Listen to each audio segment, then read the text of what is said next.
ओरे दुला रे। हाँ बोला का कथू। सुनो थे कि मैं तू बहुत अमीर आदमी हो गए गाँव में। बताई हमहू के मध्य रुपया बता तरी कैसे होले। जानत तू आई दो तो घड़ी जूता कपड़ा सोना का सिकड़ी जल्ला ये कैसे भइले रे। कैसे भइले तो बतावत छी कि यह सुतता है ना। अच्छा। एगो तुलसी का पत्ता एगो सिक्का हाँ। आ लेके सूत जइहा मार पैसे पैसा भी देगा तो एकदम पूरा स्मार्ट मैम है के उससे अमीर हो जाई। पूरा अमीर हो जी बा। बस अब हम जात हई। जा बस का बतौले हो कि तुलसी का पत्ता आ एक का सिक्का रखबा तब पैसा आवा लगी रुका रखा मुतानी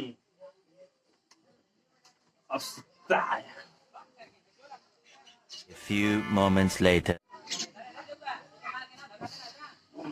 तो रुको जरा सबर करो। और ये बात सही में कता नंबर दे कहीं का आज तेरे के काज रो तो काम करले से रोज सही रखा और रोज सही कमा। अब काम धंधा गाँव में रहो भी है रोज काम करो चला।